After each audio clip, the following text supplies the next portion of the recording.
মুসলমানের সন্তানরা নাচ গান করে।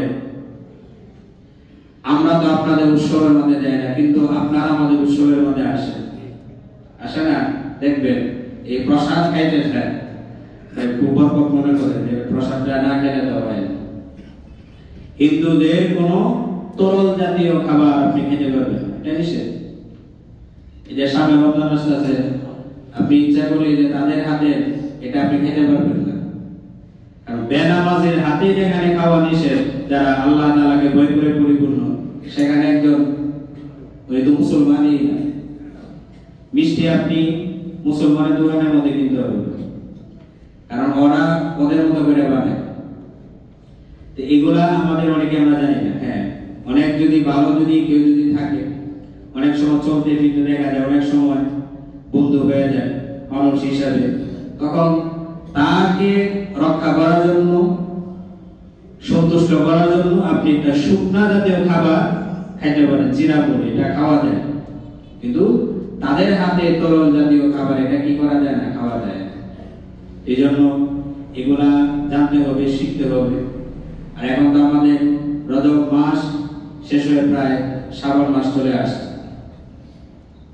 শ্রাবণ মাসে রজব এবং শ্রাবণ মাসে রাসূলুল্লাহ সাল্লাল্লাহু আলাইহি ওয়াসাল্লাম প্রচুর পরিমাণে ইবাদত করতেন, প্রচুর পরিমাণে। এবং 2 মাস আগে থেকে তিনি কি করতেন, রমজানের প্রস্তুতি নিতেন। 2 মাস আগে থেকে, এবং তিনি আল্লাহর কাছে দোয়াও করতেন, আল্লাহুম্মা বারিক লানা ফি রজব ওয়া শাবান ওয়া বাল্লিগনা রমাদান। হে আল্লাহ, তুমি আমাকে রজব এবং শাবান মাসে বরকত দান করো, এবং তুমি আমাকে রমজান পর্যন্ত পৌঁছে দাও। কারণ আমরা গত বছর এখানে আমরা অনেকেই তারাবি পড়েছি, এই বছর কিন্তু তারাবি পড়ার কিন্তু সুযোগ নেই। এর আগেই অনেক মানুষ, হাজার হাজার মানুষ মারা গেছে, নাকি মারা যায়নি? গত রমজান আমরা দাদিও ছিল, কিন্তু এই রমজানে দেখা যায় সে পাইনি। এগুলা মানুষের মৃত্যু কখন আসবে? আমরা তো আসলে বোকা। আমরা এই কয়েকটা দিন বাঁচার জন্য মনে করি যে সব কিছু আমার, এগুলাকে ছেড়ে 3.5 হাত মাটির নিচে আপনার থাকতে হবে, এটার কথা আমরা কিন্তু কেউ চিন্তা করি। মনে হয় যে আমরা মৃত্যুবরণ করবো, কিন্তু তারপরে মনে হয় যে আরো 1000 বছর বেঁচে থাকবো। মনে হয় আজরাইল আসবে, কিন্তু ওইভাবে মনে হয় না আসলে সত্যি আজরাইল আসবে। মরলে যা হবার তাই হবে, এখন যা করার তাই করে দিতে। না, মুসলমান এভাবে সে চলতে পারে না। আমি আল্লাহ তাআলাকে বিশ্বাস করেছি, এখন আমি আমার মন অনুযায়ী চলতে পারবো। রাসূলুল্লাহ সাল্লাল্লাহু আলাইহি ওয়াসাল্লাম বলেছেন, আদ-দুনিয়া সিজনুল মুমিন ওয়া জান্নাতুল কাফির। যে দুনিয়াটা হলো মুমিনের জন্য জেলখানা, এবং কাফের যারা অস্বীকারী তাদের জন্য হচ্ছে স্বর্গ, জান্নাত। তারা দেখা যায় তাদের প্রাচুর্য দিকে লক্ষ্য করলে মুসলমানরা ভালো লাগবে। দেখা যায় একটা অন্য একজন ইহুদি খ্রিস্টান, তাদের যে চাকচিক্য, বাড়িঘর, প্রাচুর্য, ধন সম্পদ, অট্টালিকা, তারা যে ভোগবিলাস করে, নারীদের সাথে যে ফুর্তি করে আনন্দ করে, একটা মুসলমানের সন্তান, একজন মুসলমান সেভাবে কিন্তু চলতে পারে। এটা তো নিষেধ। আল্লাহ তাআলা একবারে চূড়ান্তভাবে নিষেধ করে দিয়েছেন যে লা তাত্তাখিযুল ইয়াহুদা ওয়ান নাসারা আউলিয়া, তোমরা ইহুদি এবং খ্রিস্টানদেরকে তোমরা বন্ধু হিসেবে কখনো গ্রহণ করবে না। কেউ যদি করে, পৃথিবীর মধ্যে আপনার যার সাথে আপনার মহব্বত থাকবে, আপনি যাকে ভালোবাসবেন, কিয়ামতের দিন তার সঙ্গে আপনার ভিতর আসন বসবে। রাসূলুল্লাহ সাল্লাল্লাহু আলাইহি ওয়াসাল্লাম, মান তাশাব্বাহা কওমান ফাহুয়া মিনহু, কেউ যদি কোনো জাতির অনুসরণ যদি করে, সাদৃশ্য অবলম্বন করে, তাহলে সে যেন ওই দলেরই অন্তর্ভুক্ত হয়ে গেল। সামনে অনেক সময় দেখা যায় খেলা, বিশ্ব ফুটবল খেলা হয়, আমরা দেখা যায় অনেক খেলোয়াড়ের আমরা নাম জানি, কিন্তু কয়েকজন সাহাবীর আমরা নাম জানি। পতাকা বানায় আপনার হাজার হাজার লাখ লাখ টাকা খরচ করে আপনার কি করে পতাকা বানায়, আর্জেন্টিনা, ব্রাজিলের পতাকা বানায়। কত মানুষ না খায় আছে, অভাব উন্নয়নের মধ্যে আছে, ওই জায়গার মধ্যে টাকা দেয় না, টাকাটা খরচ করে বেহুদা কাজে। এবং এটাকেই মনে করে যে আরে যার দল আপনি সাপোর্ট করেছেন আপনার কিন্তু চিনি, আপনি যে কলিমুদ্দিন সলিমুদ্দিন সে আপনার চিনি না। অনেক খেলোয়াড় আছে, বাংলাদেশের একটা কান্ট্রি আছে, এটাও তো চিনি না। আচ্ছা, বাংলাদেশ একটা ছোট্ট একটা দেশ, সবাই কিন্তু চিনে না, জানে। অনেক সময় তাবলীগের মধ্যে যখন আসে দেখা যায় তারাও কিন্তু ছিল। অনেক সময় দেখা যায় ফেসবুকে তো আপনার অনেক ধরনের ফ্রেন্ড থাকে, দেখেন অনেক সময় দেখা যায় একজন আপনার সাউথ আফ্রিকার ফিলিস্তিন, উনি বলতেছে যে আপনি কোথা থেকে বলছেন, ওদের ভাষা বাংলাদেশ থেকে বলছি, যার নামে বাংলাদেশ। ওরা বলতেছে মা বাবা বাংলাদেশ, বাংলাদেশ এটা হচ্ছে কি আমাদের দেশ, অতনি আমাদের স্বদেশ, মাই কান্ট্রি। পরে বলছে সেটা কোথায়, আইনা হুয়া বাংলাদেশ চিনেই না। হিন্দুস্তান তো চিনে, ইন্ডিয়া তো সবাই চিনে, যে বাংলাদেশ সুইজানি বিল দেখি হিন্দুস্তানের পাশে হয়েছে কি বাংলাদেশ। আবার অনেকে আবার টঙ্গি চিনে, টঙ্গি বিশ্ব ইস্তেমা চিনে কিন্তু বাংলাদেশ চিনে না। আছে না অনেক সময় দেখা যায় নবীর সিং ছিল না কিন্তু গফরটাও চিনে। আগে তো ছিল আপনার ট্রেন আর গাড়ি, দেখা যায় কি ডিস্ট্রিক্ট ছিল না কিন্তু কোনো কারণে দেখা যায় কি ওই গফরগাঁও মানুষের নাম শুনলে ভয় পায়। আসলে তো ট্রেন ডাইরেক্ট আটকায়, নবীর সিং ছিল না, চিনে কি গফরগাঁও। ঢাকা ছিল কিন্তু বাংলাদেশ ছিল না, বিশ্ব ইস্তেমা ছিল কিন্তু বাংলাদেশ ছিল না, টঙ্গী এটা ছিল সবাই কিন্তু বাংলাদেশ ছিল না। এই জন্য আমি যার জন্য কত দূরে সে একজন খ্রিস্টান, মেসি তো মুসলমান না, কাকা তো মুসলমান না, নেইমার তো মুসলমান না, তাহলে কেন আমরা তাদেরকে সাপোর্ট করি? তাদেরকে সাপোর্ট করা মানেই তো তাদের কাজটাকে আপনি সমর্থন করলেন। এই যে সমর্থন করার সাথে সাথে আপনার আমল কিন্তু বরবাদ হয়ে গেল। এই জন্য ইমানের পরে কি নূর কমে যায়। আজকে যে আমরা দেখা যায় নামাজ পড়তে ভালো লাগে না, কোরআন তেলাওয়াত করতে ভালো লাগে না, মসজিদে আসতে ভালো লাগে না। কেন ভালো লাগে না? আমাদের মনেই তো নষ্ট হয়ে গেছে। মন তো চায় না, আপনার মনটা চাচ্ছে আপনি আর্জেন্টিনা একটা পতাকা বানানোর জন্য, এই জন্য আপনি বানাইছেন। আপনার যদি মন যদি না চাইতো তাহলে আপনি তো বানাইতেন না, বানাইছেন মন যা চাইতেছে তাই করতেছে। রাসূলুল্লাহ সাল্লাল্লাহু আলাইহি ওয়াসাল্লাম এটাই বলছেন যে তুমি ঈমান এনেছো, আল্লাহ তাআলাকে বিশ্বাস করেছো, এখন তোমাকে আল্লাহ তাআলা দুনিয়া আমার যে কয়েকখানা এটার মধ্যে তুমি বন্দী হয়ে গেছো। দুনিয়ার মধ্যে অনেক সময় দেখা যায় কেউ যদি জেলখানার মধ্যে যদি আবদ্ধ থাকে, ইচ্ছা করলে সে কিন্তু তার মন মতো কিন্তু চলতে পারে না। কোন কয়েদি যদি ইচ্ছা যদি করেন এখন আমার ভালো খাবার খেতে হবে, এখন 1 বছর 2 বছর হয়ে গেছে, আমি আমার ইচ্ছা করছে আমি আমার পরিবারের সঙ্গে ঈদ পালন করব, কিন্তু ইচ্ছা করলে সরকার কিন্তু তাকে ছুটি দেয় না। অনেক সময় দেখা যায় সন্তান মারা যায়, সেই সন্তানের জানাজা পর্যন্ত তাকে বের করতে দেখতে দেয় না। দুনিয়া, এটা তো দুনিয়ার একটা সাধারণ একটা জায়গা। তো আমি যেহেতু ঈমান এনেছি, আমি আল্লাহ তাআলা হুকুম আহকামের মধ্যে আমি কি হয়ে গেলাম, আবদ্ধ হয়ে গেলাম। এখন আমি ইচ্ছা করলে আমি আমার মন মতো আমি চলতে পারবো না। মন কিন্তু চাবে, মন কি চাবে না? নাজায়েজ জিনিসের প্রতি মানুষের আকর্ষণ বেশি, হারাম কাজের প্রতি মানুষের লোভ বেশি। চুলকানির মতো, আপনার যখন চুলকায় হাত তখন কিন্তু চুলকাতে কিন্তু ভালো হয়ে যায়, বা চুলকানি যখন শেষ তখন কিন্তু জ্বলা পোড়া। খুব আপনি চুলকাইতেছে দেখা যায়, খাদ্যাইতে খাদ্যাইতে আপনার দেখা যায় কি একবারে চামড়া উঠে গেছে।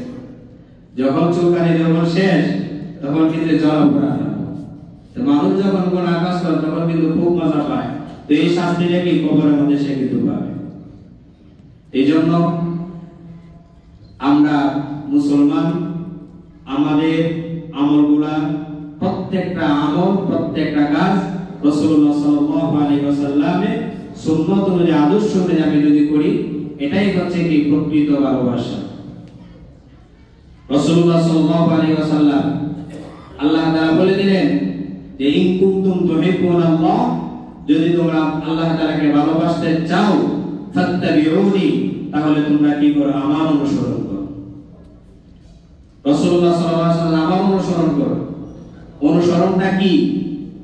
আমরা যে যে কাজ করি, আমরা শুধু অনেক সময় দেখা যায় এরকম কিন্তু অনেক আপনার নামাজে ব্যক্তি আছে, নামাজ পড়ে কিন্তু কথাবার্তা ঠিক আছে না, যে নামাজ পড়ে কিন্তু আমরা ওই যে ইত্তেবাউর রাসূল, যে রাসূল সাল্লাল্লাহু আলাইহি ওয়াসাল্লাম অনুসরণ, এটা আমরা শুধু বেশিরভাগই নামাজ রোজা হজ এগুলোর মধ্যে সীমাবদ্ধ রাখি।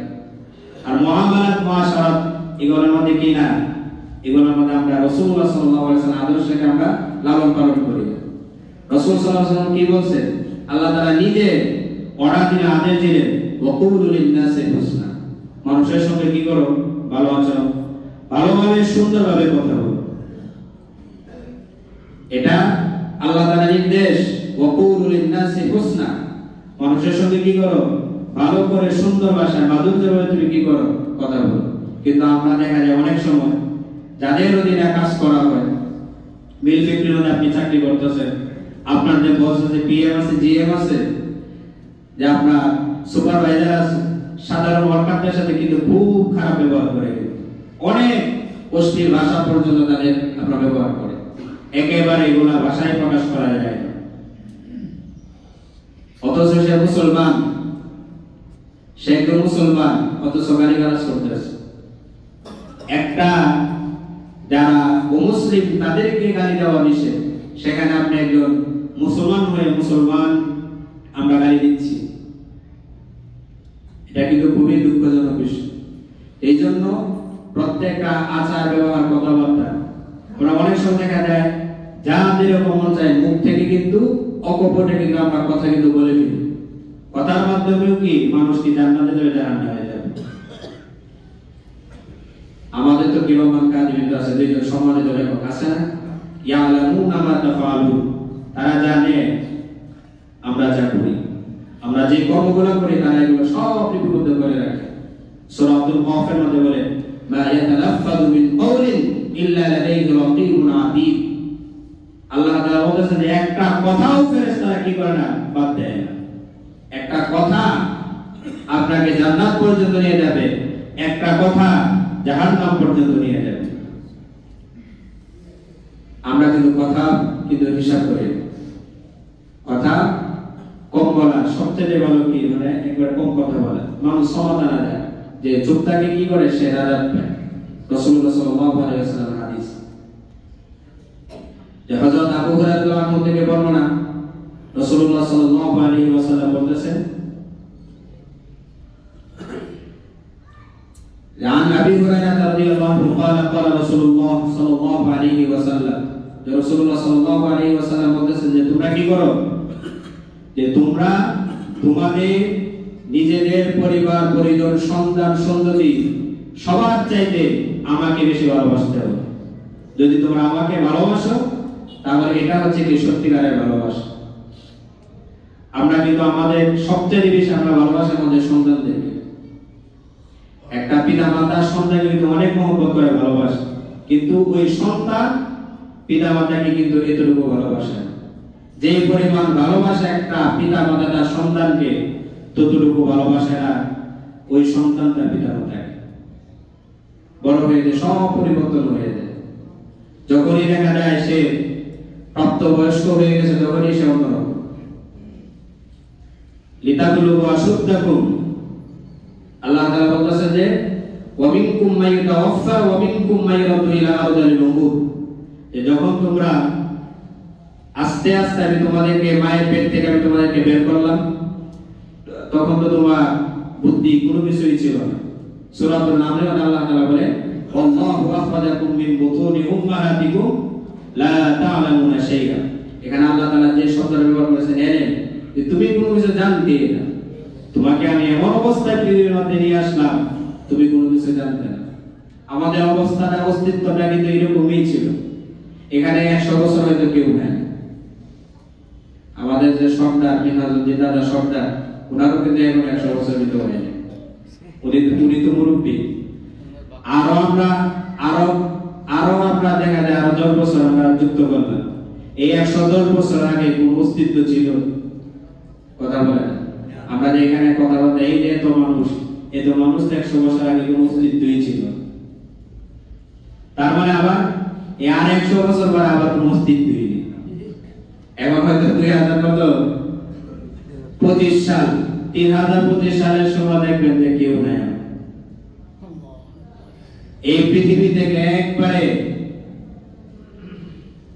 অস্তিত্বই থাকবে না। এক সময় যখন আমাদের কোনো অস্তিত্বই ছিল না, এখন কিছুদিন অস্তিত্ব আছে, আবার কিছুদিন পরে অস্তিত্ব না, একবারে শেষ। এই যে আমাদের আলম চাচা উনি যে মাদ্রাসা প্রতিষ্ঠা করেছেন, উনি তো আপনাদের আমরা তো ওনাকে তো দেখি নাই, শুনি। আজকে দেখা যায় যে শুয়ে আছে, সবাইকে কিন্তু এই জায়গার মধ্যে কিন্তু যেতে হবে।